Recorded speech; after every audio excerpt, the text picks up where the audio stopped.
penché vers moi son oreille, et je le chanterai toute ma vie.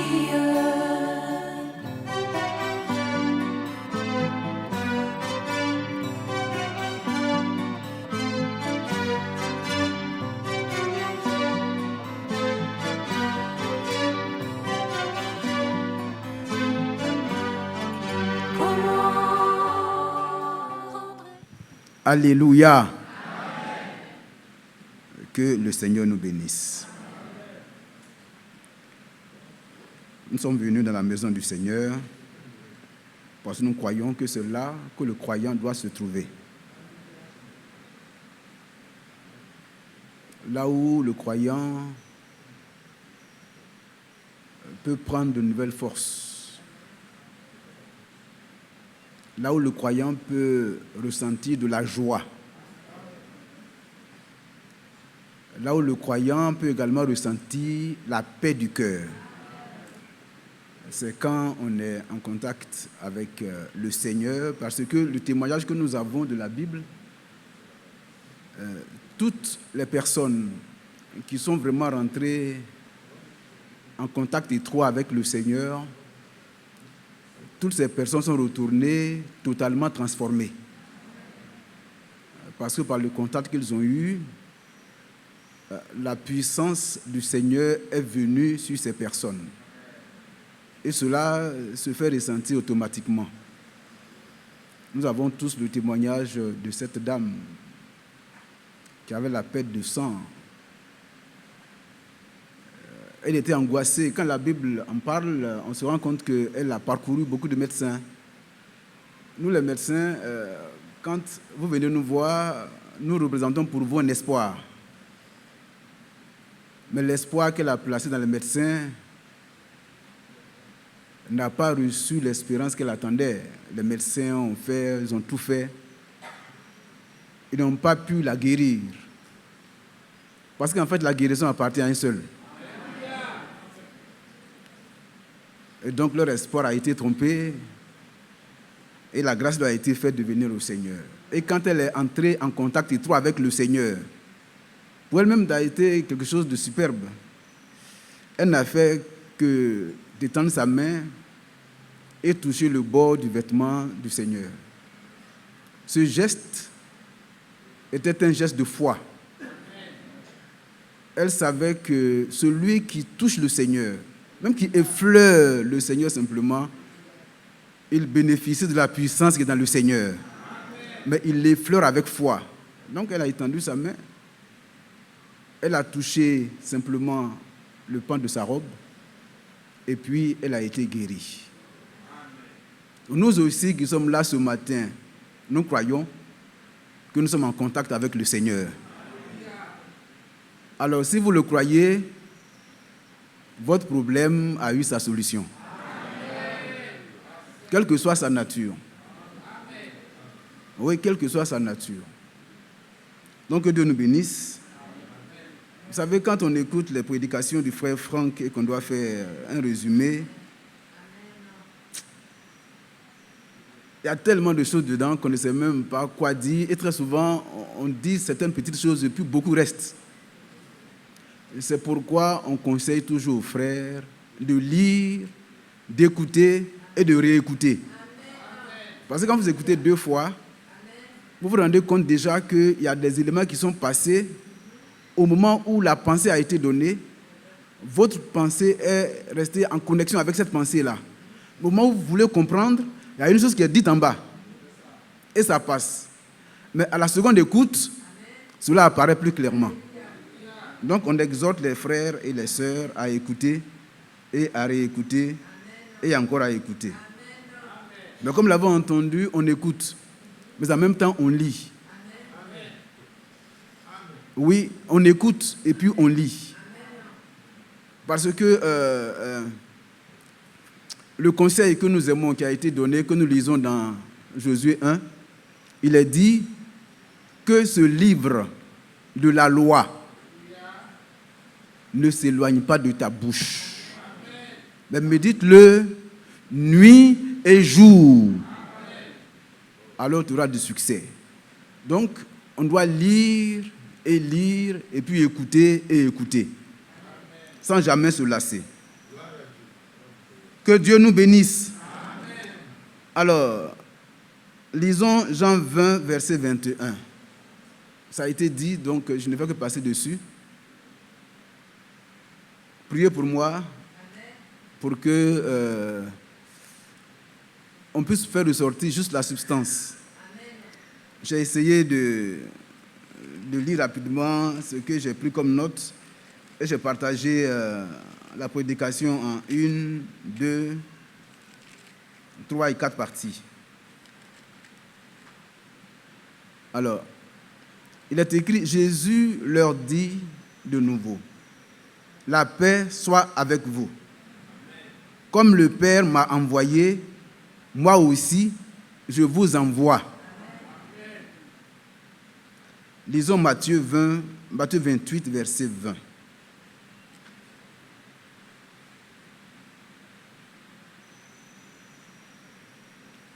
Peut-être même juste avant verset 20, lisons le verset 18, 19, 20.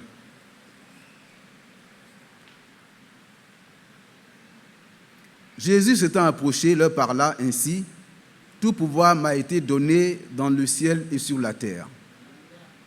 Allez, faites de toutes les nations des disciples, les baptisant au nom du Père, du Fils et du Saint-Esprit.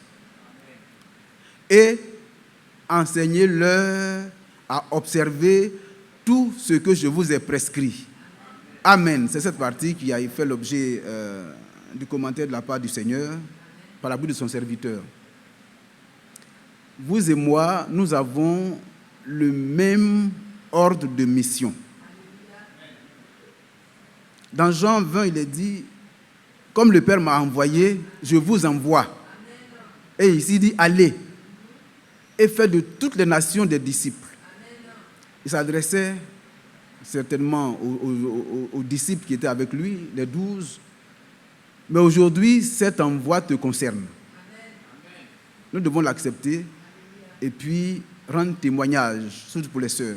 Mais vous, les frères, autant que possible, il faut que vous rendiez témoignage de ce que Dieu a fait pour vous. Pour que de la même manière que Dieu vous a fait la grâce de croire et avoir la vie éternelle, ceux qui n'ont pas encore eu ce privilège puissent l'avoir au travers de vous. Christ a été envoyé, vous également, nous avons le même envoi. Alors, l'heure de mission, aujourd'hui, c'était la même chose au début. Mais qui était au début, c'est le Seigneur. Comme le Seigneur était au début, à la fin, c'est vous qui, par l'œuvre du Seigneur en vous, allez poursuivre ce qui a été initié. C'est pourquoi le frère disait, tout a commencé par le Seigneur, la suite trouvera son accomplissement en chacun de nous. Amen. Alors,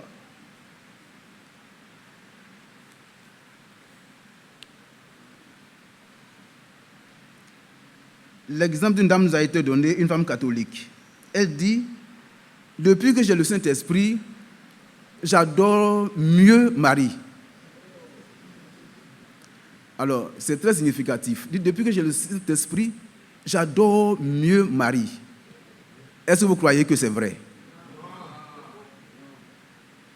Pourquoi? Parce que le Saint-Esprit ne peut pas conduire dans l'erreur. Ce n'est pas possible. Le Saint-Esprit ne conduit pas dans l'erreur. Le Saint-Esprit, Jean 15, verset 26, on va le lire.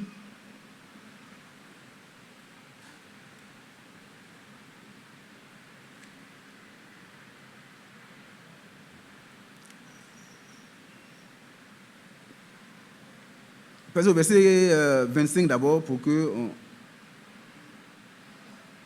Bon, alors 26, allons-y. Non, 26. Ouais.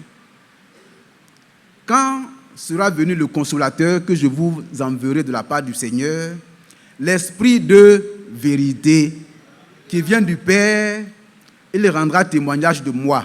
Amen. Et Jean 16, verset 13. 16, 13. Quand le consolateur sera venu, l'Esprit de vérité, il vous conduira dans toute la vérité. Ce qui veut dire que le Saint-Esprit ne peut pas conduire quelqu'un dans l'erreur. Alors quelqu'un qui dit qu'il marche avec le Seigneur, comme c'est le cas de cette catholique, et puis il dit, depuis que j'ai le Saint-Esprit, j'adore mieux Marie, il y a un problème. Mais il est facile de parler de ce catholique. Mais revenons à nous-mêmes, qui marchons avec le Seigneur.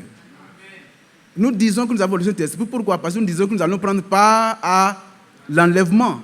Donc nous le croyons. Mais est-ce que notre vie rend témoignage de la vérité qui est dans la parole? Cette question s'adresse à chacun de nous.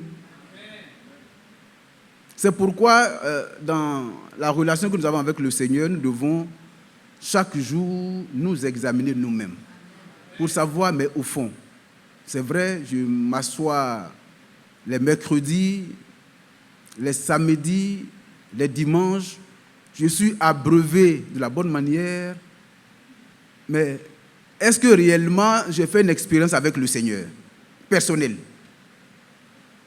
Si ce n'est pas le cas, aujourd'hui le Seigneur t'invite à t'examiner et savoir quelle est ta situation. Et savoir si la vérité qui est proclamée se trouve en toi. Si cette vérité n'est pas, alors ce serait un grand problème. Et comme très souvent nous le disons quand nous parlons, il dit, lorsque l'enlèvement va avoir lieu, il y aura beaucoup de surprises. Beaucoup de surprises.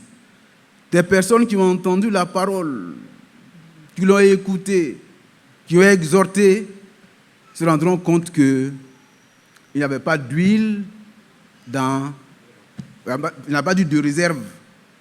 Parce que la lampe, à un moment donné, va manquer d'huile et sans réserve, ce serait compliqué. Alors ici, ça veut dire que le Saint-Esprit est celui qui nous conduit dans la vérité. Et nous devons prier pour que le Seigneur nous communique cette vérité-là tout le temps.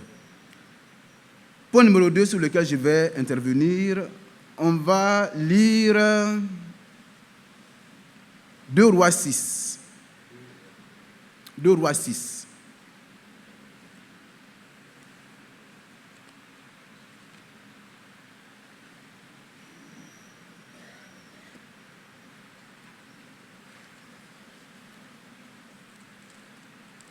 Je vais tout doucement. Je vais lire une histoire et revenir spécifiquement à ce que nous avons lu pour mettre l'accent sur ce que je veux partager. À partir du verset 8, le roi de Syrie était en guerre avec Israël.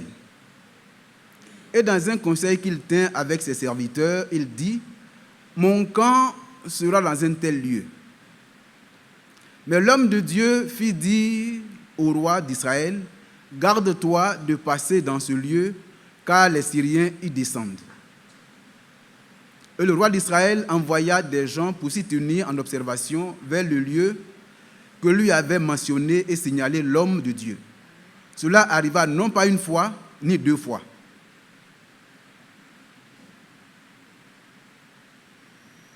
Continue.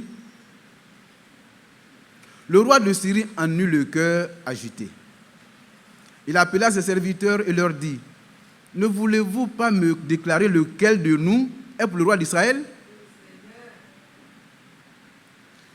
L'un de ses serviteurs répondit, « Personne, ô roi mon Seigneur, mais Élisée, le prophète qui est en Israël, rapporte au roi d'Israël les paroles que tu prononces dans ta chambre à coucher. » Non, revenez là. Celui qui parlait ici, il n'était pas au contact d'Élisée.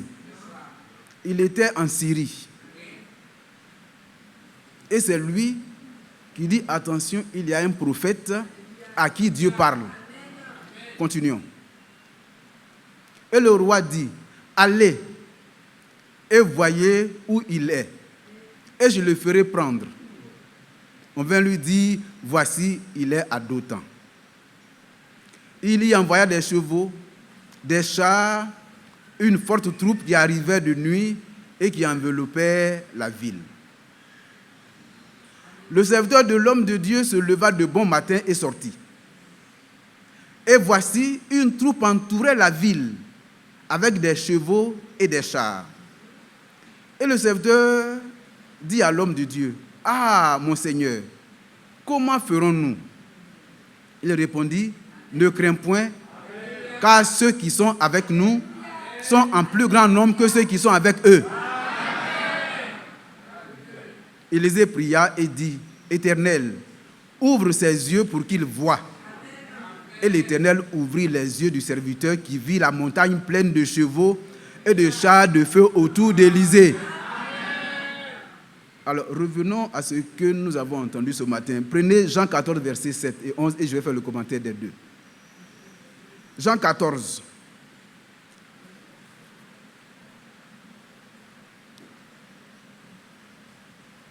Verset 7. Il dit, si vous me connaissiez, vous connaîtriez aussi mon Père. Et dès maintenant, vous le connaissez et vous l'avez vu. Philippe lui dit, Seigneur, montre-nous le Père et cela nous suffit. Jésus lui dit, il y a si longtemps que je suis avec vous et tu ne m'as pas connu, Philippe. Celui qui m'a vu a vu le Père. Comment dis-tu, montre-nous le Père? Ne crois-tu pas que je suis dans le Père et que le Père est en moi? Les paroles que je vous dis, je ne les dis pas de moi-même, et le Père qui demeure en moi, c'est lui qui fait les œuvres. Amen. Quand je relis les deux, que le Seigneur nous aide à le connaître, afin de mieux le servir. Rien ne nous sert d'écouter, de lire, de nous enorgueillir peut-être souvent, si nous ne connaissons pas celui qui a fait écrire ce que nous lisons. Le Seigneur, dans l'histoire du peuple d'Israël, c'est un homme de Syrie qui pouvait reconnaître qu'il y avait un prophète en Israël. Mais le serviteur de Dieu qui servait l'homme de Dieu ne pouvait pas savoir que Dieu agissait par celui-là. Avant d'en arriver là où on parle de cette guerre entre la Syrie et Israël, il y a eu beaucoup d'événements dans lesquels l'homme de Dieu a montré que Dieu était avec lui et qu'il pouvait discerner les choses longtemps à l'avance. On a l'histoire de la veuve qui était embêtée, excusez-moi du terme, par ses créanciers, parce que son mari était mort et on lui réclamait les dettes. L'homme de Dieu est intervenu, Élisée, pour qu'elle aille ramasser des vases partout, des fûts. Elle les a remplis, elle les a vendus et elle a soldé la dette. Il y a le cas où Naaman était malade, il a guéri Naaman. Il y avait la tsunamite également, tout ça qui s'est passé avant. Mais le serviteur de Dieu marchait avec l'homme de Dieu, mais il ne savait pas qui était l'homme de Dieu. Il marchait avec lui, mais il ne savait pas. Comme Philippe marchait avec le Seigneur, mais il ne savait pas que celui qui était là, c'était le Seigneur Dieu Tout-Puissant qui se manifestait en un homme. Il ne voyait pas ça. Est-ce que ce n'est pas le cas de chacun de nous? Ne crois-tu pas que je suis dans le Père et que le Père est en moi? Vous le savez, ça a été dit plusieurs fois. Le Seigneur Jésus était 100% homme. Amen. C'est pourquoi il pouvait pleurer. Quand il est arrivé devant la tombe de Lazare, il a pleuré. C'était normal parce que l'humanité était en train de se manifester parce qu'il l'aimait. Il n'a pu dire, voilà, il l'aimait tellement. Mais en même temps qu'il a manifesté son humanité, les instants qui ont suivi, il a manifesté sa divinité. Pour montrer qu'il est le même. Donc, Philippe était avec ce Dieu-là, mais il ne pouvait pas le voir. Il ne pouvait pas le reconnaître. La prière que nous allons adresser au Seigneur, c'est que Dieu nous ouvre l'intelligence. Que nous accorde du discernement pour comprendre même ce que Dieu est en train de faire aujourd'hui. au-delà de la retransmission telle qu'on la parle, mais comprenez ce que Dieu est en train de faire. Amen. Dieu est en train de rassembler ceux qui lui appartiennent. Ce n'est pas ceux qui écoutent, ce n'est pas ceux qui lisent, mais ceux qui lui appartiennent. Pourquoi je le dis? Pensez-vous que les catholiques ne lisent pas la Bible? Les méthodistes ne lisent-ils pas la Bible? Les baptistes ne lisent-ils pas la Bible? Mais ils lisent. Il y en a même qui lisent les brochures. Des prédicateurs qui lisent les brochures, les lettres circulaires, qui aujourd'hui, avec tout ce que nous avons comme technologie nouvelle, qui écoutent même les retransmissions.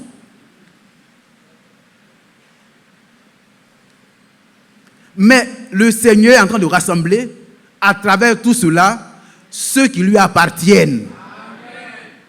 C'est pourquoi nous devons comprendre ce qui est en train de se passer. Philippe marchait avec le Seigneur. Pendant les 3 ans et demi, il était avec lui. Il a vu tout ce que Dieu a fait au travers du Seigneur Jésus. Mais il ne pouvait pas savoir que le Seigneur Jésus qui était là, c'était le Dieu Tout-Puissant qui se manifestait en lui. C'était le Dieu Tout-Puissant lui-même qui était là en chair et en os. Il ne pouvait pas le reconnaître. Lisons juste, je ne lirai pas Ésaïe 9, ça a été annoncé, ils le savaient tous, mais lisons Zacharie 14, 9.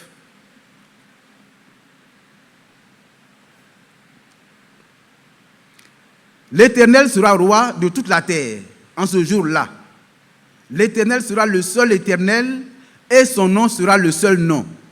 Amen. Lisons Apocalypse 11, verset 17.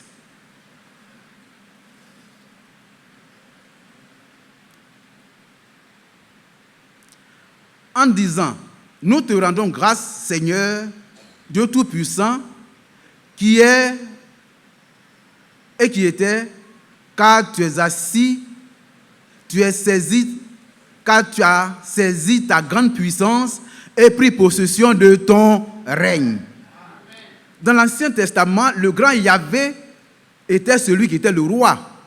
Ce même roi-là, c'est le Seigneur Jésus, qui aujourd'hui, il est roi, quand bien même n'est pas en train de manifester cette royauté comme l'attendaient les Juifs, mais en toi et moi, le Seigneur exerce sa royauté. Amen. Aujourd'hui, il exerce sa royauté en nous.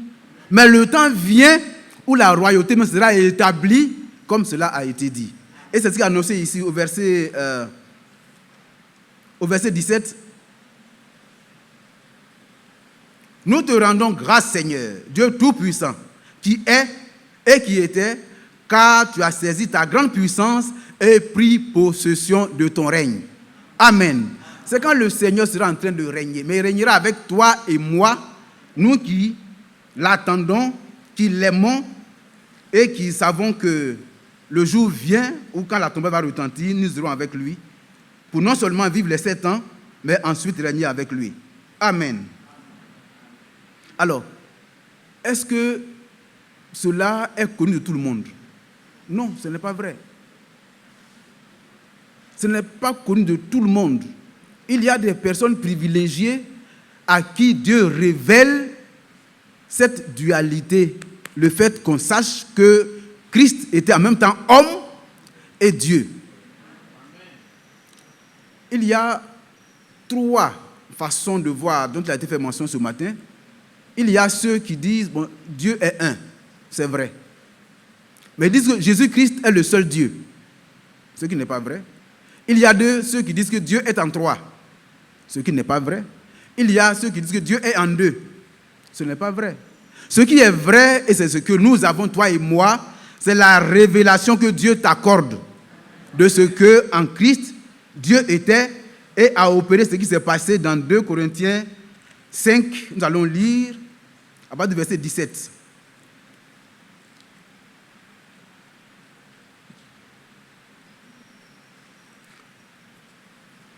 Si quelqu'un est en Christ, il est une nouvelle création.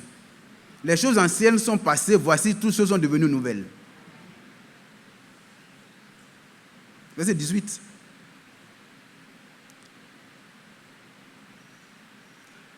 Et en tout cela, vient de Dieu, et tout cela vient de Dieu, qui nous a réconciliés avec lui par Christ et qui nous a donné le ministère de la réconciliation. Car Dieu était en Christ, réconciliant le monde avec lui-même. Dieu était en Christ. Donc, c'est en Christ que Dieu se manifestait, mais cela ne peut être vu que quand cela est révélé à un homme comme toi et moi. Et c'est ce que nous avons et que nous confessons parce que c'est ça qui est la vérité.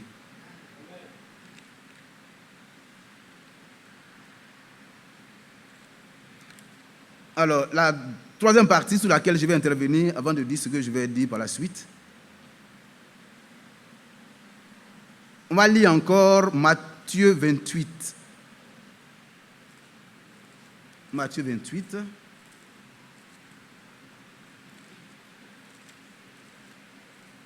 Verset 19.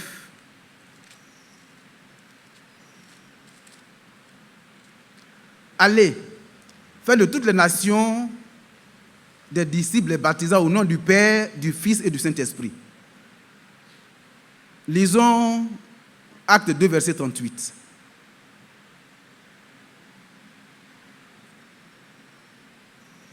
Acte 2, verset 38, affiché. Pierre leur dit, repentez-vous et que chacun de vous soit baptisé au nom de Jésus-Christ pour le pardon de vos péchés et vous recevrez le don du Saint-Esprit. Voici deux déclarations qui apparemment pourraient paraître contradictoires. Alors, parmi ceux qui sont assis ici, qui sont ceux qui ont des enfants? Vous levez la main. D'abord, non pas les sœurs, je veux les frères. Voilà. Alors, comment est-ce que vos enfants vous appellent-ils? Papa ou bien mon père? Mais est-ce que quand on dit mon père ou bien papa, c'est votre nom? Parce que moi, je suis papa de mon fils. Hein? Le frère Emmanuel est papa de son fils. Le frère Mathias, le frère Isaac, et chacun de nous, nous sommes tous des pères, n'est-ce pas? Père n'est pas un nom. Le père est celui qui est un homme qui a un fils ou une fille, quel que soit le lieu où il se trouve. Mais le père qui a un fils, il a un nom propre. Moi, je suis médecin. Mais le frère Loba, il est médecin, n'est-ce pas? Mais on l'appelle comment? On ne l'appelle pas médecin. On ne m'appelle pas médecin, on peut le dire, bon, docteur, tout ça, mais son nom réel, c'est Loba. Mon nom, c'est Ndri. C'est Raphaël.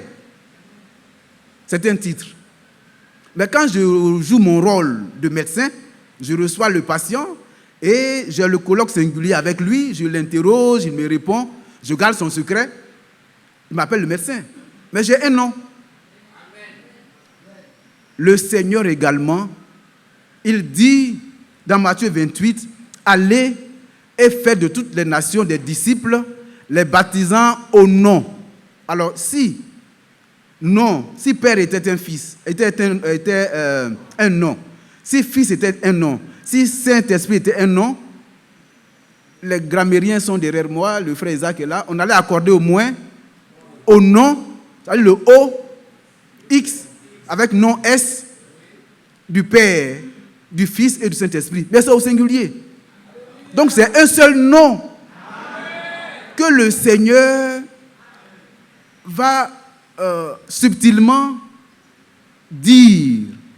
Mais comme tout à l'heure je disais que pour qu'on sache que le Seigneur Jésus-Christ c'est Dieu, ce n'est pas le fait de connaître, de le savoir, de le dire, mais il faut que cela te soit révélé. Alors quand c'est dit baptise au nom du Père, Fils et Saint-Esprit, Pierre, non pas acte 2 d'abord, avant d'aller à acte 2, restons toujours dans Matthieu 28. Ce que Pierre entend, c'est ce que nous lisons. Ce que Matthieu a entendu, c'est ce que nous lisons.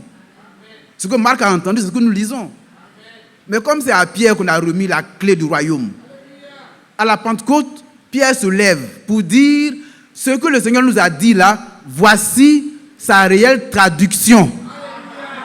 C'est pourquoi il dit, maintenant à Acte 2, verset 38, « Repentez-vous et que chacun de vous soit baptisé au nom de Jésus-Christ pour le pardon de vos péchés. » Pierre n'est pas un littéraire.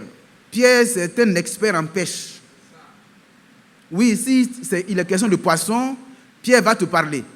S'il est question d'eau, Pierre va te dire, voici les eaux poissonneuses. Si c'est la période, voici la période dans laquelle il y a beaucoup de poissons. Donc Pierre ne peut pas comprendre ça tel que c'est écrit là. Mais le Seigneur va révéler ce qu'il a dit à Pierre. C'est pourquoi la révélation que nous avons ne s'appuie que sur la parole qui est écrite. Quand quelqu'un dit qu'il a une révélation, qu'on ne peut pas relier sa révélation à ce qui est écrit, il y a un problème. Et c'est pourquoi quand on aborde la question de ce qu'a dit le 7e sceau, quand le sceau a été ouvert, il y a eu un grand silence. Rien n'a été dit. Quand dans Apocalypse 10, verset 7, il y a eu l'ange qui a également parlé, il y a eu un silence. Rien n'a été dit, rien n'a été écrit. Alors, comme ce n'est pas écrit, quelle révélation peut être apportée à quelqu'un sur ça? Aucune révélation. Donc, c'est sur ce qui est écrit qu'il y a une révélation. Ici, le Seigneur a parlé. Il a parlé à Pierre et Pierre a entendu. Ça dit quand le Seigneur parlait, la révélation est venue à Pierre pour dire ce qu'il est en train de dire là. Voilà ce que ça signifie. Et quand le Saint-Esprit vient à la Pentecôte, ça éclaire Pierre. Quand Pierre se lève, il dit voici ce que le Seigneur a dit. Alors, il dit mais à quel moment? Alors, je vais continuer là un peu à la troisième partie. Le nom et le baptême. Alors, il dit, je l'ai dit ici une fois déjà, j'ai baptisé beaucoup de personnes, mais il y a une sœur pour laquelle son baptême m'a beaucoup touché parce que la sœur, quand elle parlait d'abord, elle pleurait. Quand elle nous racontait ce qu'elle a vécu, quand elle racontait son désir, comment est-ce qu'elle souhaiterait vraiment s'attacher au Seigneur, comment est-ce qu'elle s'est égarée et tout ça. Dans ses propos et dans ses larmes, on sentait que quelque chose se passait en cette sœur. C'est quoi prier pour nous? On a baptisé beaucoup de personnes qui n'ont pas fait d'expérience avec le Seigneur. Parce que quand la parole sort, dans l'exemple de Acte 2, verset 38, avant que l'apôtre Pierre ne prononce cette parole, repentez-vous, il a prêché. Il a prêché. C'est quand il a prêché que des gens sont venus à lui au verset 37. Ils disent, après avoir entendu ce discours, Amen. Après avoir entendu ce discours, ils eurent le cœur vivement touché. Ce qui veut dire que ce que toi tu dois faire, ce que moi je dois faire, c'est d'enseigner la parole telle que nous la recevons, c'est de rendre témoignage de la parole telle que nous la recevons, afin que ceux qui marchent avec nous aient le cœur touché et venir au Seigneur. Dans Matthieu 28, verset 20 que nous avons lu, il dit « Enseignez-leur à observer ». Mais ici, quand Pierre parle au verset 38, il dit « Repentez-vous », acte 2, verset 38, « Repentez-vous et que chacun de vous soit baptisé ». La première des choses, c'est que ces personnes-là sont exposées à la prédication de la parole. Elles écoutent et une expérience se fait en ces personnes. Et le frère en a parlé. Elles entendent la parole. La parole leur révèle leur position et leur situation. Elles se rendent compte que, attention, le Seigneur m'a créé à son image. Le Seigneur m'a créé à sa ressemblance. Donc le Seigneur a fait de moi quelqu'un qui, en principe, doit dominer sur toute sa création. Mais comment se fait-il que je suis comme ça? Et aujourd'hui, je suis éloigné de lui. C'est la prédication de la parole qui va lui révéler cela encore. Comme il est un enfant de Dieu, qui était endormi, qui était assoupi, la parole de Dieu qui est proclamée va le réveiller. Alors, s'il était sur un chemin, il va alors s'arrêter. Il est en train de marcher pour aller, mais il va s'arrêter. Quand il s'arrête, il évalue ce que Dieu a dit le concernant. Il dit, je t'ai créé à mon image. Je t'ai créé à ma ressemblance.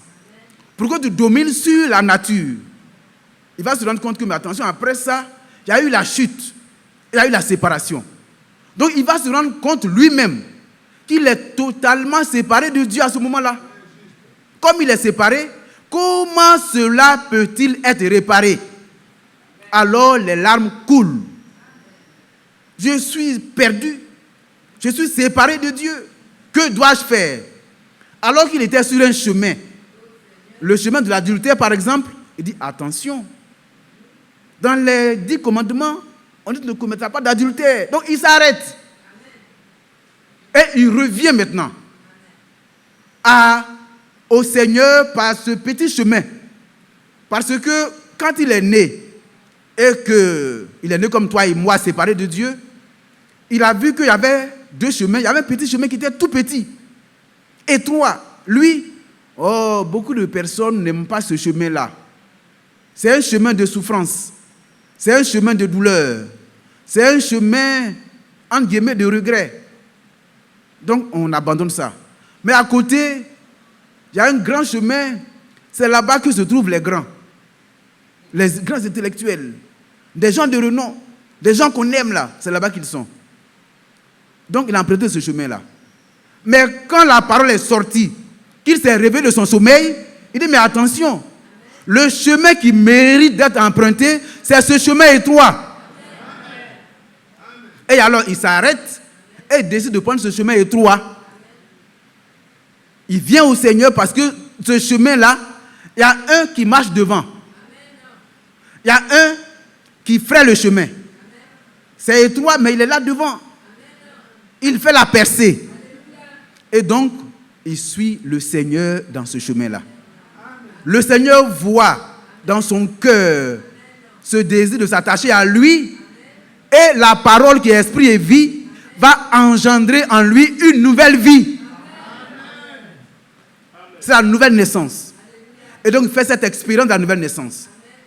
Comme il a fait l'expérience de la nouvelle naissance maintenant, toi, ton devoir, c'est de lui enseigner ce que Dieu a prescrit.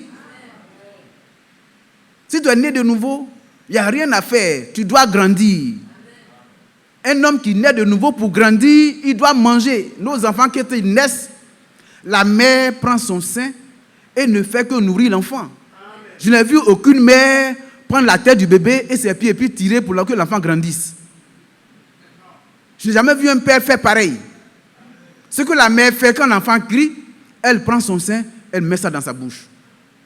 Quand l'enfant crie, elle prend son sein, elle met dans sa bouche. Et puis après, quand l'enfant arrive à l'âge de manger, parce que nous, les médecins, de plus en plus dans les préconisations que nous faisons, c'est qu'une mère qui a un enfant doit faire ce que nous appelons l'allaitement exclusif. Ça, je dis en tant que médecin. L'allaitement exclusif, ça permet à l'enfant de grandir de façon harmonieuse. Les anticorps qui étaient dans son corps viennent dans l'enfant pour le protéger pendant les 6 premiers mois. Après les 6 premiers mois, l'enfant commence à diversifier la nourriture. Il ne prend plus seulement que le lait, mais il diversifie la nourriture. Ce que la mère fait, elle ne fait que donner le lait et après apporter la nourriture. Mais toi, tu as la nourriture en abondance. Elle est là, elle est disponible. Prends-la, tu vas grandir. Alors c'est alors que la personne commence à grandir. Et toi, qui entends cette parole, ton travail, et c'est pourquoi il est dit, l'envoi. Il dit, comment j'ai été envoyé? Je vous envoie. L'envoi, c'est de leur enseigner à observer tout ce qui est contenu dans la Bible. Tout ce qui est contenu dans les brochures, qui est en accord avec la parole. Tout ce qui est contenu dans les circulaires en accord avec la parole. Tout ce qui est contenu dans les retransmissions en accord avec la parole. Alors tu leur dis, voilà ce que Dieu dit, observez ça et vous allez grandir. Alors priez pour nous, pour qu'on ne baptise pas tout le monde. Amen. Oui, il y a des personnes qui sont venues, j'ai refusé de les baptiser à cause de ça. Parce que quand ils arrivent, je sais que l'enfant va te dire certainement, non, papa ne m'a pas influencé, maman ne m'a pas influencé. Mais quand tu l'écoutes, quand tu poses certaines questions, ça dit, on ne sent pas cette séparation, cette expérience qui montre qu'il se sent séparé de Dieu. Et qu'il veut maintenant revenir au Seigneur. Non. Il dit, non, je veux me faire baptiser pour mieux marcher. Mais ça, c'est pas ça. C'est pas le... Il faut que tu sens que tu es séparé de Dieu. Que dans cet état-là, tu es perdu si le Seigneur venait. Donc, tu cherches à ce que la réconciliation ait lieu. Elle a déjà lieu pour que tu sois conscient de cette réconciliation, que tu l'acceptes. C'est à ce moment-là que les larmes coulent pour traduire ce qui se passe en toi. Donc, priez pour nous. Pourquoi à ce niveau-là également, les choses soient arrangées. Donc, il faut qu'il y ait une vraie conversion et une vraie nouvelle naissance pour qu'on croisse jusqu'à ce qu'on atteigne la maturité. Comme quelqu'un me demandait, mais écoute, l'esprit de filiation, c'est comment? On en a entendu parler, je fais juste un clin d'œil. Lorsque tu as entendu la parole et que tu as été touché, la parole, esprit et vie. Quand l'ange Gabriel est venu à Marie, l'ange Gabriel a parlé à Marie. Il a dit à Marie, c'est vrai, tu ne connais pas d'homme, mais le Seigneur lui viendra sous la forme du Saint-Esprit et te couvrira de son ombre. Et le Saint-Enfant qui naîtra de toi sera appelé Fils de Dieu. Présentez ce petit verset, ce verset-là. L'Esprit te couvrira. Et le Saint-Esprit. L'ange lui répondit, le Saint-Esprit viendra sur toi. Et la puissance du Très-Haut te couvrira de son ombre. C'est pourquoi le Saint-Enfant qui naîtra de toi sera appelé Fils de Dieu. Amen. Amen. C'est ici qu'on comprend l'esprit de filiation, l'esprit de Christ. Lorsque le Saint-Esprit vient, qu'est-ce qui est dit? Quel est l'esprit qui vient sur Marie? C'est le Saint-Esprit. L'esprit qui vient sur Marie, c'est l'Esprit de Dieu.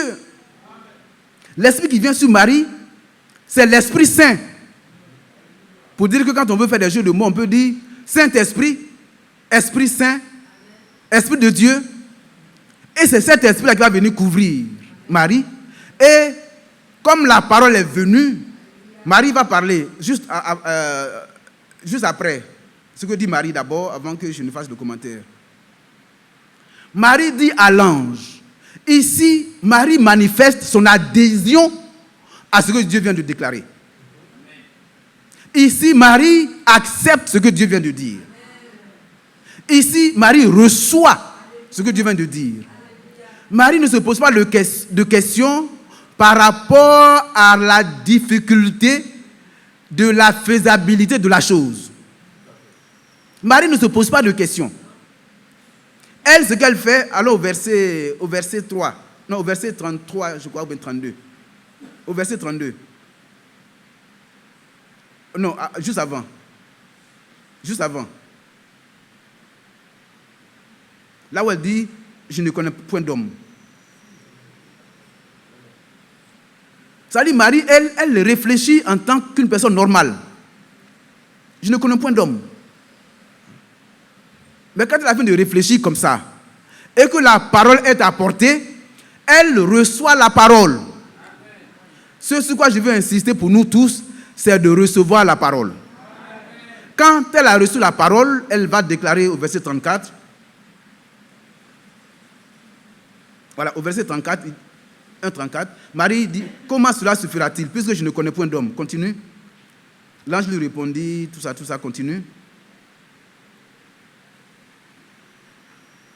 Continue. Marie dit, je suis la servante du Seigneur, qu'il me soit fait selon ta ta parole. Et l'ange la quitta. Parce que la parole avait trouvé de la place dans le cœur de Marie. Le fait que la parole ait trouvé de la place dans le cœur de Marie, un saint enfant a été engendré. Donc, le Saint-Esprit a couvert Marie et le Saint-Enfant qui est né est appelé quoi? Fils de Dieu.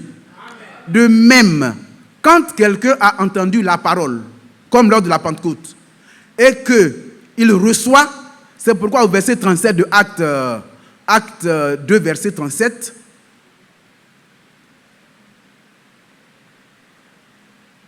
Acte 2, verset 37, il dit, après avoir entendu ce discours, ils eurent le cœur vivement touché et ils dirent à Pierre et aux autres apôtres, hommes frères, que ferons-nous? Alors, Pierre va leur prescrire ce qu'ils doivent observer. Alors, quand ils ont fait cette déclaration, une nouvelle vie a été créée en eux quand ils ont reçu la parole. C'est cet esprit-là qui vient en eux avec la parole, qui est l'esprit de la filiation. Mais cet esprit de la filiation, il n'est pas différent du Saint-Esprit. La preuve, il est dit, le Saint-Esprit viendra te couvrir. Et le Saint-Esprit qui naîtra sera appelé Fils de Dieu. Donc, celui qui a entendu la parole, comme c'est le matin, qu'il a décidé, comme son corps a été touché, qu'il a décidé de venir au Seigneur, c'est la conversion qui se met en œuvre et le Seigneur opère en lui la nouvelle naissance. Car la conversion, c'est un acte humain. Toi qui vas vers le Seigneur, et la nouvelle naissance qui vient compléter cela, c'est que le Seigneur lui-même va engendrer en toi une nouvelle vie qui te donne droit à la vie éternelle. Donc, tu as l'esprit de filiation. Mais comme il est dit dans Galates 4, tu es enfant, tu es fils de Dieu déjà, sauf que tu n'es pas mature.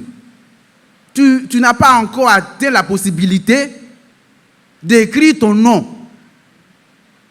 Je prends l'exemple toujours d'un enfant qui vient de naître.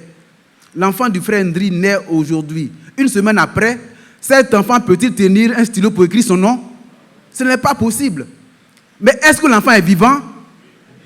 Est-ce que cet enfant est vivant? Mais il est vivant, c'est tout. Est-ce que l'enfant est le fils du frère Ndri? Oui. Donc il a hérité du frère Ndri.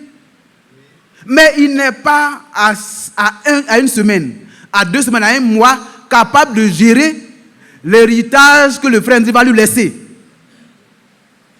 Donc il a l'esprit de filiation. C'est pourquoi lui aussi peut dire comme le Seigneur, Abba Père, car ils ont le même Père.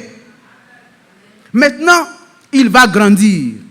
Donc le travail que toi et moi nous avons à faire, c'est annoncer la parole. De sorte que ceux à qui on annonce la parole, on leur prescrive ce que Dieu a, on leur dit d'observer ce que Dieu a prescrit. C'est le travail que nous avons à faire. C'est l'ordre de mission. Cette envoi-là, elle concerne le Seigneur l'a accompli. Cet envoi également te concerne, et me concerne, et nous concerne tous. Donc il était bon de clarifier cela. Et c'est quand l'enfant qui a reçu cette nouvelle naissance en lui grandit, qu'il atteint un niveau suffisant, alors le Seigneur lui-même le regarde. Et comme le Seigneur sonde les cœurs et les reins, il sait quelle est la parole que cette personne accepte. Qu'elle l'ait dite ou non, mais le Seigneur sonde les cœurs et les reins et devance le temps. Donc le Seigneur sait pertinemment que tout ce qu'il a décrit dans sa parole-là, tu l'acceptes. Donc il voit, il dit oui, cet homme-là, il aime ma parole. Et tu la mets en pratique, autant que cela dépend de toi. Tu fais tes efforts. Il peut t'arriver de glisser, mais tu fais tous les efforts. Il regarde, et puis il vient maintenant dire, moi-même, je confirme que celui-là, il est apte à exercer mon service. Alors il vient mettre son sceau. Il vient te sceller pour le jour de la rédemption. Amen. Il vient te sceller pour que tu puisses faire partie de la cohorte qui vont participer à la première résurrection. Mais mieux, il t'a scellé pour que tu participes à la crème de la première résurrection, qui est l'enlèvement. Amen. C'est la crème de la première résurrection. Ça, tu vas participer à l'enlèvement. Tu peux mourir avant. Si tu meurs avant, tu vas te reposer de tes travaux. Tu attends. Si tu n'es pas mort et que le temps arrive, la dernière trompette va retentir. Quand elle retentira, ceux qui sont en train de se reposer vont ressusciter. Mais toi, tu vas subir une transmutation. Et toi, et ceux qui sont endormis, tous ensemble, les nuages vont vous porter. On est plus lourd que les nuages, vous savez, on traverse parmi les nuages. Mais ce jour-là, tu seras plus léger que le nuage. Parce que tu auras revêtu un corps glorieux. Et c'est pourquoi nous disons, on attend la rédemption de notre corps. Cette rédemption aura lieu très bientôt. Même quand tu as reçu le Saint-Esprit, tu es potentiellement apprêté pour subir cette rédemption du corps. Et cela va se passer dans un bref moment. Alors, donc, ceux qui ont reçu l'Esprit font partie de la crème de la première résurrection. Alors, quand la trompette retentit, les morts en Christ reviennent à la vie. Et ceux qui sont vivants sont transformés. Et ils sont enlevés tous ensemble à la rencontre du Seigneur dans les airs. Et ils seront tous ensemble. Voilà ce qu'on peut dire par rapport au Saint-Esprit que nous devons comprendre. Et quand tu as ce Saint-Esprit, tu es conduit dans la vérité. Amen. Tout à l'heure, je disais, je donnais les clés du royaume. Oui, c'est les clés du royaume que le Seigneur a données à Pierre. Que Dieu te bénisse. Je te donnerai les clés du royaume et non la... Voilà, c'est ça. C'est le Seigneur qui a la clé et qui donne. Voilà. Que Dieu te bénisse. Donc, le Seigneur a donné la clé à Pierre. Il en a parlé déjà. Mais ce que je veux dire, c'est que ceux qui ont le Saint-Esprit, ils vont participer à l'enlèvement. Et ceux-là sont conduits dans toute la vérité. Alors, comme ils sont conduits dans la vérité, qu'est-ce qu'ils font? Quand ils parlent la vérité à son frère. Ils rendent témoignage de ce que Dieu a fait pour eux. Et quand le frère en parle, il a fait un clin d'œil sur lequel je voudrais juste venir. Dans Hébreux 2, verset 3-4. Hébreux 2, verset 3-4. Vous savez, très souvent, on dit certaines choses qui ont besoin d'une clarification brève pour que les frères qui aiment poser des questions trouvent une solution à leurs questions. Ce n'est pas que c'est mauvais de poser les questions, c'est toujours bien. Au verset 1 même, commencez au verset 1 pour en arriver là. C'est pourquoi nous devons d'autant plus nous attacher aux choses que nous avons entendues, de peur que nous ne soyons emportés loin d'elles. Car si la parole annoncée par des anges a eu son effet, et si toute transgression et toute désobéissance ont reçu une juste rétribution, comment échapperons-nous en négligeant un si grand salut? Le salut, annoncé d'abord par le Seigneur, nous a été confirmé par ceux qui l'ont entendu. Dieu appuyant leur témoignage par des signes, des prodiges et divers miracles et par des dons du Saint-Esprit distribués selon sa volonté. Amen. Le Seigneur a fait un clin d'œil par la bouche de son serviteur ici pour que nous soyons instruits. Et je pourrais vous dire deux choses à ce niveau-là. Et vous savez, quand le frère Branham a dit en son temps qu'on ne connaît pas, c'est vrai, l'auteur de Hébreux, mais vraisemblablement, le style et tout ce qui s'y trouve fait penser à l'apôtre Paul. Voilà comment le frère Branham présente la chose. Donc, il attribue l'écriture des Hébreux à l'apôtre Paul. Ici, l'apôtre Paul parle. Enfin, celui qui a écrit parle, au verset 3. Comment échapperons-nous en négligeant un si grand salut? Le salut annoncé par le Seigneur nous a été confirmé par qui? Par les témoins auriculaires. Est-ce que vous voyez? Ceux qui l'ont entendu. Ça veut dire ceux qui étaient avec le Seigneur, qui marchaient avec lui, qui l'ont entendu, ce n'est pas eux qui ont écrit. Et au verset 4, Dieu appuyant leur témoignage par des signes, etc., etc., etc. C'est pour dire que l'auteur, jusqu'à la preuve du contraire, c'est l'apôtre Paul. Et l'apôtre Paul apporte la preuve ici que lui n'était pas témoin, qui a entendu les choses, mais lui, il a été rencontré sur la route de Damas par le Seigneur, qui lui a tout révélé. On dirait qu'on n'est pas d'accord. C'est ce qui est écrit. D'ailleurs, la deuxième chose que je veux dire, c'est comme les deux témoins qui viendront rendre témoignage après l'enlèvement aux enfants d'Israël. La Bible ne dit pas dedans que c'est Élie. La Bible ne dit pas que c'est Moïse. Mais la Bible décrit leur ministère. Et c'est pourquoi le frère Branham, en référence avec ça, peut dire que leur ministère est comme le ministère d'Élie et de Moïse. C'est pourquoi souvent il retient cette partie et il dit Élie et Moïse viendront pour un témoignage aux enfants d'Israël pendant 3 ans et demi pour que les 144 000 soient scellés. Amen. C'est un peu la même chose. Que Dieu nous bénisse. C'est juste un clin d'œil qu'il a fait et j'ai bien voulu le faire également pour nous aider à la compréhension. Maintenant, la dernière partie. Il dit toute la parole de Dieu doit être enseignée. Et comme elle doit être enseignée, il a fait un clin d'œil aux relations dans les foyers. La relation entre hommes et femmes. Il nous rappelle, nous entendons tout le temps ici quand nous venons pour les mariages, la meilleure chose que Dieu peut donner à un homme après le salut, c'est une femme. Vous les hommes, est-ce que vous êtes d'accord? Vous les sœurs, est-ce que vous êtes d'accord? Vous êtes la meilleure chose qu'on peut donner aux hommes après le salut. Alors, comme le Seigneur est un Dieu ordonné, il n'aime pas le désordre. Comme c'est un Dieu ordonné, il veut que tout ce qu'il a prescrit, qui est enseigné, soit observé. Et que chacun de nous demeure dans l'ordre divin.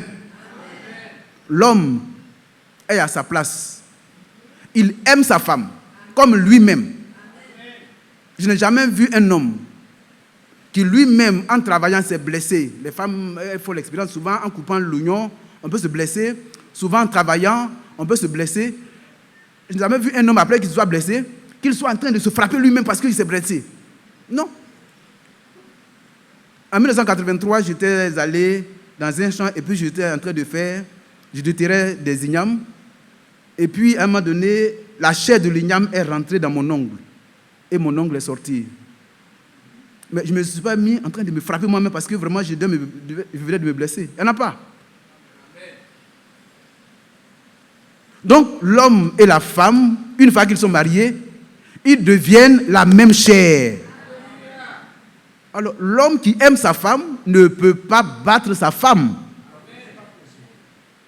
Il ne peut pas la prendre comme un tapis. Il ne peut pas la prendre comme un paillasson. Il doit l'aimer et l'entourer de toutes les faveurs possibles pour traduire matériellement l'amour qu'il a pour sa femme. Donc ce matin, le Seigneur nous dit, il y a un ordre divin. L'homme doit faire ce qu'ils sont en train de dire. J'ai venu aux femmes tout à l'heure. Et cela nous est donné. Il faut que chaque frère s'examine.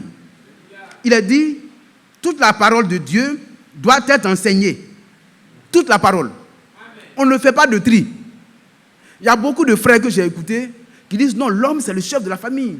C'est vrai, quand on prend Esther, il a écrit que tout homme soit chef dans sa maison. Ça c'est vrai, c'est dit. Mais il est dit ici, c'est parce que tu es chef que tu vas faire de ta femme un tapis. Je n'ai pas vu ça. Comme tu es chef, ta femme est un paillasson. Là, tu fais ce que tu... Non, ce n'est pas possible. Quand on lit dans Éphésiens et dans 1 Pierre, on montre que jamais un homme n'a haï sa propre chair. Donc, on vous demande, frères, d'aimer vos femmes. Quand vous allez les aimer, Cela va se traduire dans tous les domaines, en habillement, en tous les soins dont elle a besoin. Les anciens mariés ont appris à progresser avec ça. Même si au départ c'était un peu difficile, mais en progressant, les choses s'harmonisent. Et puis, le frère Niesouti l'a dit ici, à 42 ans du mariage, il dit c'est maintenant qu'il aime encore davantage sa femme. Et quand le frère Isaac a appelé le frère Mathias, qui a 39 ans, hein? Bientôt. Moi, je n'ai que 28. Hein? Je dis effectivement, ce que le frère a dit est la vérité. Mais les jeunes doivent avoir de la patience vis-à-vis de leurs femmes. C'est au début, soyez patients, aimez vos femmes. Maintenant, à la femme, il est dit ceci: toi, femme, tu es l'aide du frère. Tu es à ses côtés pour l'aider, non pas le fatiguer. Tu es à ses côtés dans la soumission. Ce n'est pas que tu ne peux pas faire des suggestions, fais des suggestions. Mais tes suggestions se font également dans l'amour et la soumission. Il dit il ne faut pas qu'une femme se mette à dominer son homme. Ça, c'est ce qui est écrit.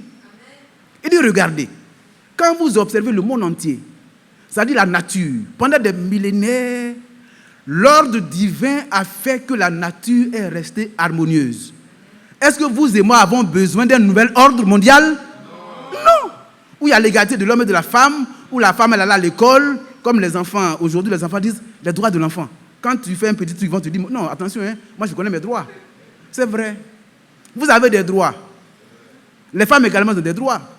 Mais ce n'est pas vous qui avez inventé ça. Dieu, avant même votre naissance, a inventé la légalité. À tous les niveaux. Mais selon l'ordre divin. C'est-à-dire les enfants à leur place, les parents à leur place, ce que les enfants doivent faire, ils le font. Ce que les parents doivent faire, ils le font. L'homme à sa place, la femme à sa place, et tout est en harmonie. La Bible est là, comme l'étalon. On la prend, on la lit, et on ajuste sa vie par rapport à la parole. C'est pourquoi il est dit, enseignez-leur. C'est vrai que vous allez aller prêcher tout ça, ils seront convertis. Ensuite, enseignez-leur à observer tout ce que Christ a prescrit. Parce que quand tu vas enseigner, et cela, un clin d'œil encore, les évangélistes qui sortaient, quand vous sortez, on ne vous dit pas d'aller enseigner. Ce que vous avez à apporter, c'est la bonne nouvelle. C'est la bonne nouvelle qu'il faut apporter pour que les gens sachent que Christ est venu et qu'il a opéré la réconciliation, montré la situation de perdu des hommes pour que les gens comprennent ce qui s'est passé et dans leur vie. C'est après qu'ils aient été convertis, que tu les aies baptisés, que tu leur enseignes ce que Christ a prescrit. C'est l'ordre. Matthieu 28, 19, 20. Il dit, allez et faites de toutes les nations des disciples, les baptisant au nom du Père, Fils et Saint-Esprit.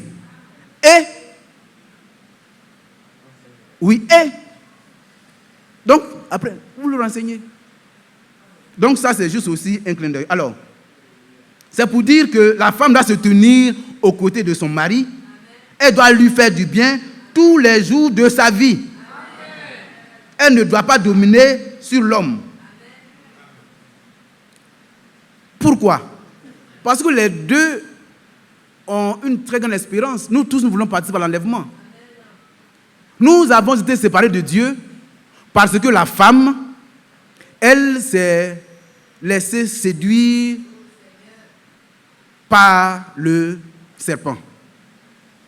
Quand le serpent a approché la femme pour commencer à parler, au lieu de dire non, adresse-toi à mon mari, elle a voulu de façon téméraire vouloir elle-même expliquer les choses. Elle a commencé à expliquer. Mais comme le serpent, son nom, c'est le rusé, le malin. Il sait que quand il va poser une question un peu subtile, ça va créer un peu le trouble de la tête de la femme. Il dit, mais c'est vrai ce que tu dis, mais est-ce que réellement, il dit, Dieu a-t-il réellement dit? Mais ça nous arrive. Quand nous marchons avec le Seigneur dit tu es guéri. Mais tu dis j'ai mal. Mais tu as mal, mais le Seigneur dit que tu es guéri. Entre ton mal et la parole, qu'est-ce que la vérité? La parole dit, par les maîtrisures du Seigneur Jésus, nous sommes. C'est un état permanent. C'est pourquoi quand Pierre en parle, il dit, c'est terminé. Nous avons été. Mais quand le Seigneur déclare, il dit, par ses meurtrissures, nous avons un état de guéri. Nous sommes guéris. C'est ce que le Seigneur dit. Donc toi, tu sens ton mal. Et puis tu dis, c'est vrai. Est-ce que Dieu, quand il dit, nous sommes guéris, est-ce que c'est réellement ça? N'accusons pas Ève. Accusons-nous nous-mêmes. Pour voir quel est notre niveau de foi. Pour croire la parole, l'accepter. Pour que le Seigneur soit libre d'opérer ce qu'il veut opérer en toi. Ça peut être un test. Dieu veut tester ta foi. Mais tu commences à parler comme Ève. Est-ce que Dieu a dit ça? Mais est-ce que c'est réellement ce que ça veut dire? Mais pensez-vous que Dieu ne pense pas ce qu'il dit? Dieu a pensé et il a dit. Donc Ève a voulu parler avec le serpent et elle est tombée. Comme c'est par elle que la séparation a eu lieu, c'est aussi par elle que la réparation a eu lieu. Parce que dans Genèse 3, verset 15, ça a été dit par la femme, une postérité viendra. Et le Seigneur a fait en sorte que la postérité vienne par la femme. Amen. Et que le Seigneur lui-même vienne pour faire la réparation totale et parfaite. Que Dieu nous bénisse. Donc, le commencement devait être réparé. La femme avait fait ce qu'elle avait fait, mais le Seigneur a réparé la chute en faisant venir par une femme le Seigneur de gloire. Amen. Alors, ce que le Seigneur te demande, pour terminer, c'est une supplication. Le Seigneur te supplie.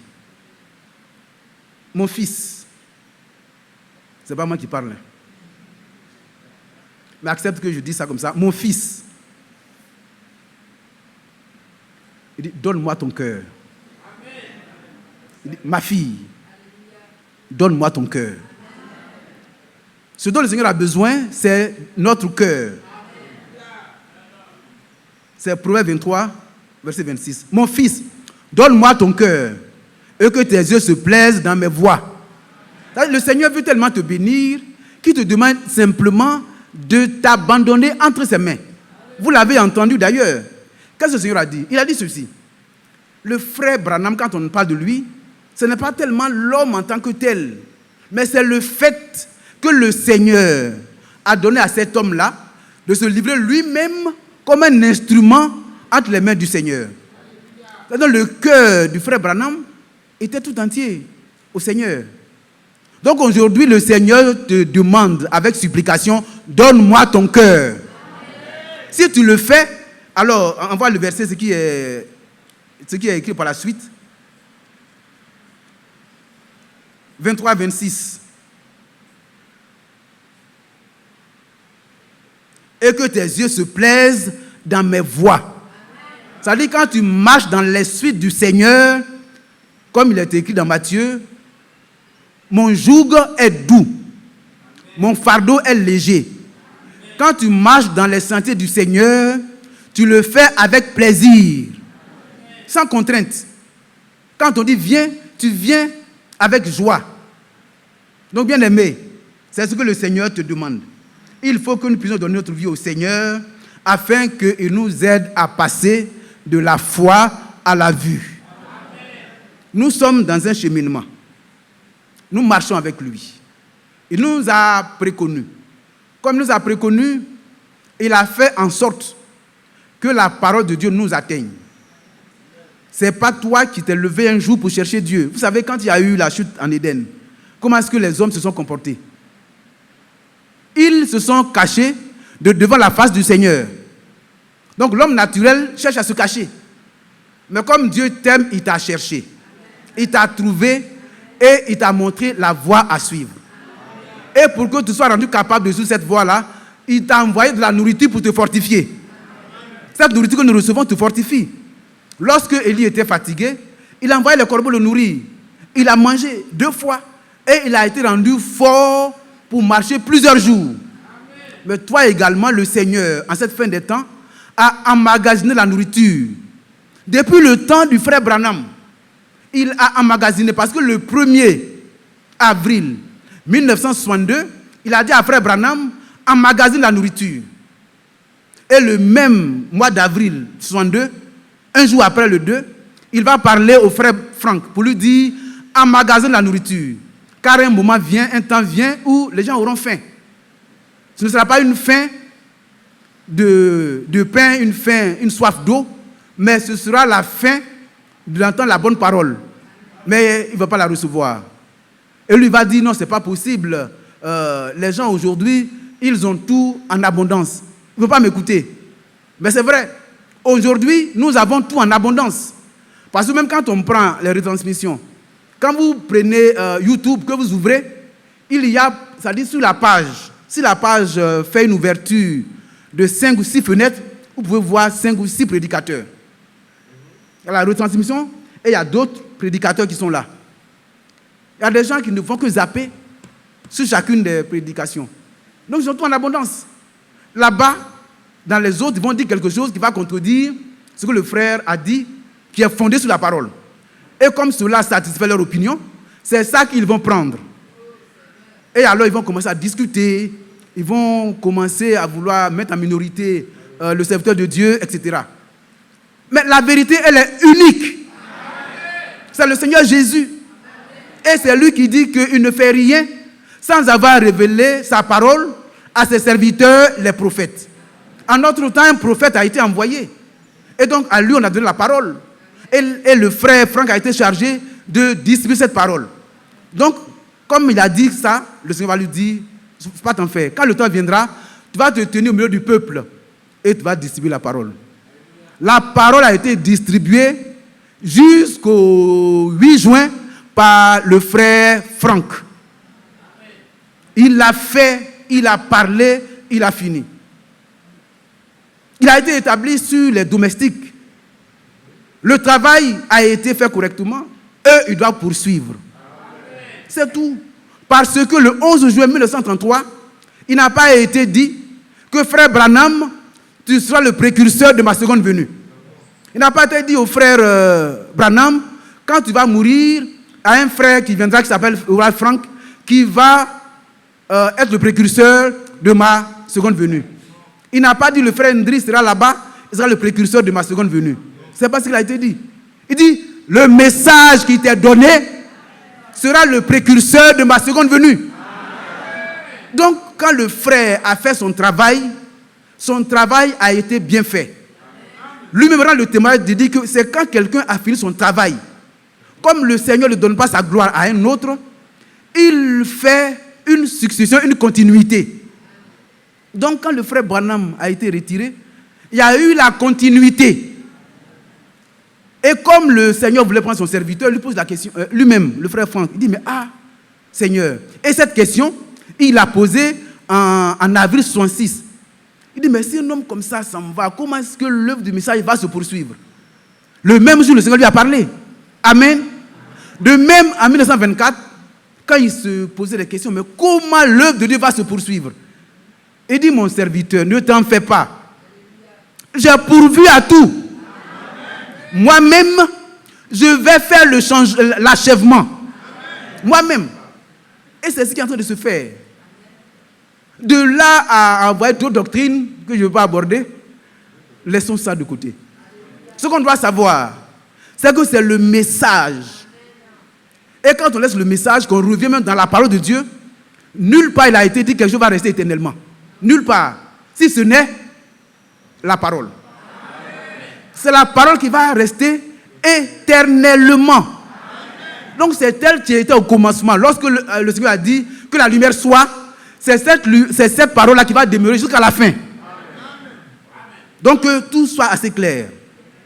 Maintenant, pour terminer, c'est par rapport à la filiation. Le Seigneur est Dieu. il s'est rendu compte que l'homme, par le péché, a été séparé. Et lui-même, il s'est fait un corps pour venir opérer l'œuvre de la rédemption. Donc, il est venu en Christ comme fils de Dieu. Le Fils de Dieu, qui est le Seigneur Jésus, va accomplir son travail jusqu'à la fin, pour montrer que les choses prennent fin.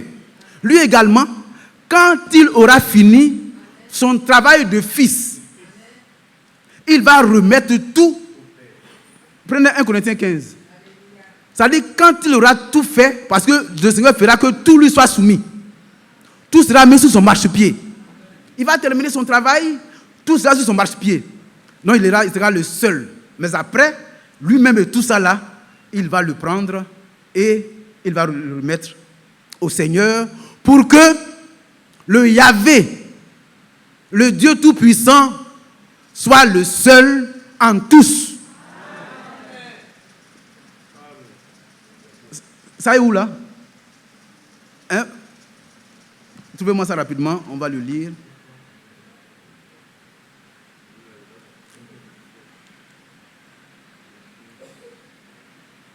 On va le lire et puis on va terminer.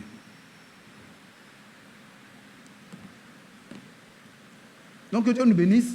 Pendant que les frères parlent, je fais juste un petit commentaire. C'est ce qui est... Comment? Verset 28. 1 Corinthiens 15, verset 28. Verset 26. Le Seigneur est le puissant vainqueur. Je dis comme le frère Isaac qui reprend ce que le frère Franck a dit. Votre amen est faible.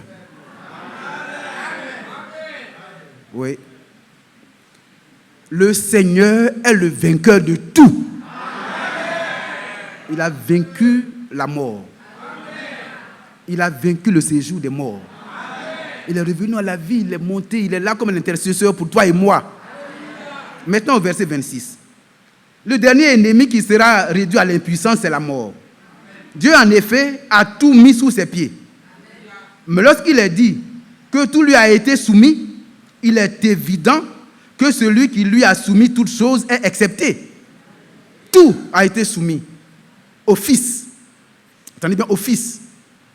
Mais quand on dit que tout a été soumis au Fils, il est évident que celui qui lui a soumis toutes choses est excepté.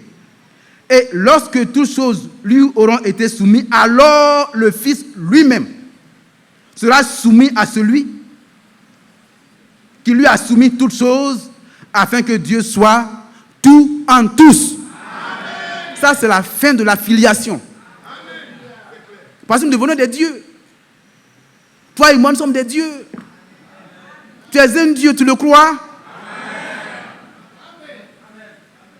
Nous sommes des dieux. On n'a pas été encore manifesté. C'est pourquoi la nature attend cette manifestation. Quand elle aura lieu, alors tout sera vraiment on sera tous dans la joie. Le lion et l'agneau seront ensemble. Que Dieu nous bénisse. Alors, c'est les quelques éléments que j'ai pu dire. Et je crois que Dieu prendra soin d'arranger le reste. Une autre chose que je vous dis, frères et sœurs, réécoutons. Hier, des choses merveilleuses ont été dites encore. Écoutons et réécoutons. Parce que le samedi, on ne va pas écouter. Quand on sera certainement... c'est ça, le samedi prochain qu'il y aura il y aura un deuil. C'est mercredi, voilà. On va écouter ça mercredi. Non, réécoutez, frère, ce qui a été dit le samedi. Et réécoutez ce qui a été dit aujourd'hui. Et lisez les brochures.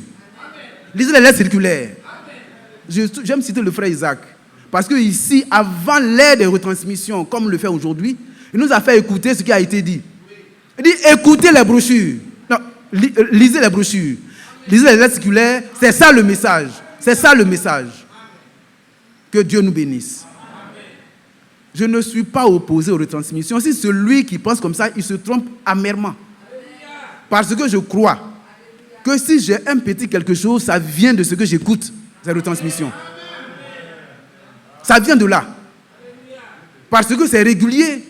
Et ça me permet, comme je l'ai dit, de rattraper ce que je n'ai pas pu capter. C'est pourquoi j'écoute. Mais je sais aussi que les retransmissions ne datent pas de 2020. Non. Le retransmission ne date pas de 2000. Nous, à l'Abidjan, ici, où on a commencé, hein, le frère Michel est vivant. C'est avec mon ordinateur compact que les premiers trucs ont été projetés. On projetait, on écoutait les retransmissions. Mais avant ça, au temps du frère Branham, il y avait les retransmissions. Est-ce que vous le croyez? Amen. Écoutez les brochures, écoutez les choses. C'est là. J'aime dire une chose, je répète. Vous savez, il y a une évolution des choses. Ce matin encore, le frère l'a dit. J'ai cité l'âge de Sardes, au temps de Luther. Au temps de Luther, on venait de quitter l'âge noir, où personne n'avait droit à la Bible. Quand Luther vient avec ses 95 thèses, qu'il frappe l'Église catholique, lui, c'était l'aide de l'imprimerie, va faire en sorte que la Bible soit multipliée pour permettre à ce que plusieurs personnes aient accès à la Bible et la lisent eux-mêmes pour prendre leurs décisions. Pour qu'ils comprennent que le juste vivra par la foi. Parce que c'est l'aide de l'imprimerie. À l'heure de l'imprimerie, on ne parlait pas de téléphone. Encore moins de nouvelles technologies de l'information. Quand on prend les écrits du frère Franck, tu vas te rendre compte, avant c'était les lettres circulaires. Après on est venu au CD, au DVD. Il y a une évolution. Pourquoi? C'est une évolution qui est contextuelle. Mais l'élément central, c'est la distribution de la parole. Les moyens utilisés, peu importe, c'est la distribution. Alors, travaillons tous à cette distribution. Que cela soit par retransmission, par lettre circulaire, par quoi que ce soit, faites en sorte que ce que le Seigneur a prescrit soit observé par tous. C'est ce que nous avons entendu. Arrêtons les polémiques. Le frère, je dis encore le frère, pardonnez-moi de citer beaucoup le frère Isaac aujourd'hui. Il dit, nous qui avons ce privilège d'écouter, pourquoi nous combattons-nous? Dès que tu fais une déclaration qui n'est pas en accord avec la déclaration du frère Ndri, le frère Ndri s'acharne sur toi. Ou bien quand tu n'as pas compris, tu n'approches pas le frère Ndri pour demander, frère Ndri, mais comment est-ce que ça s'est passé? Tu as dit ça là, est-ce que c'est ce que tu as voulu dire? Il va revenir là-dessus. C'est comme ça que les jours doivent se passer. Mais on ne va pas enterrer le frère Ndri. Que Dieu nous bénisse. Amen. La fois dernière, permettez, hein, je le fais, écoute pas, ça me vient, je le dis en même temps. J'ai dit deux choses. Je suis allé en 2021 à la convention d'Assini. À la convention d'Assini, le frère Éric Moukaya, prêchant sur la première résurrection, a dit que ceux qui n'ont pas pris part à l'enlèvement, si ils persévèrent, ils vont mourir en martyrs et vont revenir à la vie juste avant l'établissement du règne millénaire. Je dis, ah frère, je ne suis pas d'accord avec ça. Donc on était à table à midi, on discutait. Je n'étais pas d'accord. Pourquoi? Je n'avais pas encore l'éclairage. Que Dieu nous bénisse. Amen. Parce qu'un homme normal croit en connaissance et en révélation. Amen. Je n'avais pas encore cette connaissance. Et pour moi, je me disais que la première résurrection, c'était l'enlèvement. Voilà comment je raisonnais. Mais quand le frère m'a expliqué, je n'étais toujours pas d'accord. Mais il m'a dit, va lire Apocalypse du frère Franck, verset 20, et puis voilà le retour de Christ et beaucoup de choses. Je suis venu, pendant des jours, j'ai lu, et j'ai eu l'éclairage. Le frère Éric m'a trouvé à Madagascar. On a travaillé ensemble. Je lui ai dit ça encore. Et je dis ça peut-être 3 ou 4 fois que je dis ça ici. Pour lui rendre témoignage de ce que c'est lui qui m'a éclairé à ce niveau-là. Mais j'aurais pu laisser le frère Éric et puis aller dire au frère Isaac, mais le frère Éric prêche faux. Hein? Tu vois le frère Éric? Non. Je lui ai posé la question, ensemble, on était en train de manger. Ceux qui sont témoins le savent. Le frère Martin était là. La fois dernière, je parlais ici des élus. Et j'ai dit que les élus, c'est tous ceux qui prennent part à l'enlèvement. C'est comme ça que j'ai toujours compris. Pas à l'enlèvement, mais surtout à la première résurrection. J'ai expliqué, le frère Nguissan dit, attention, ce que tu as dit là, c'est vrai, mais on dirait que tu as mal compris quelque chose. Voilà. On a discuté. C'est vrai que quand il m'a expliqué, j'ai dit oui, j'ai regardé, il m'a montré les versets encore dans Apocalypse, dans la parole et puis à chose. Bon, j'ai pris. Puis vous allez regarder. Quand je lis ce que le frère a écrit dans Retour de Christ, que je lis dans Apocalypse, tous ceux qui prennent part à la première résurrection, ceux-là, c'est les prémices. C'est assez clair. Mais ceux qui prennent part à l'enlèvement, c'est uniquement les élus, les vainqueurs. Amen. Ça m'a éclairé. Je l'ai appelé, il était à Boaké. J'ai dit, frère, que Dieu te bénisse. Amen. Nous travaillons ensemble. Amen. Parce que nous sommes là. Au moment où je suis là, je peux avoir un éclairage, mais qui peut être limité. Amen. C'est normal. Et c'est pourquoi j'aime dire que c'est comme quelqu'un qui se trouve dans une maison à étage. Celui qui est au rez-de-chaussée et celui qui est au 4e, 5e, 6e, ils n'ont pas le même panorama de vue. Donc lui, il est peut-être au 20e, moi je suis au 1er. Il a vu, il dit, ah frère, ici là, quand tu as vu là, il y avait le mur qui t'empêchait de bien voir. Il dit, mais si on écarte le mur, tu vas bien voir. Il a écarté le mur, j'ai bien vu. C'est pas normal. Nous devons croire tout doucement. C'est pourquoi, toi qui es assis, qui as de la connaissance, que Dieu te bénisse. Viens me voir pour dire, frère Ndri, ça là tu as dit là, je ne comprends pas bien. Et puis tu as m'éclairé. Je vais m'arrêter là, deux choses que je peux dire, mais pour l'instant je m'arrête là. Que Dieu nous bénisse. Amen. Nous sommes en train d'aller là où le Seigneur veut que nous arrivions. Amen. Et le frère Badou l'a dit encore hier, quand on va y arriver là, il n'y aurait pas d'ivraie. Ce sera un blé qui est totalement mûr. Mais avant ça, nous sommes en train de marcher, on a encore quelques chardons, quelques épines là. Ne vous achoppez pas. Priez les uns pour les autres. Aimons-nous les uns les autres. Réconcilions-nous. N'imputons pas aux autres des offenses, parce que Dieu ne nous a pas imputé d'offenses. Et alors, le blé va mûrir avec toi et moi. Et le Seigneur viendra avec ses anges faire la moisson. Que Dieu nous bénisse.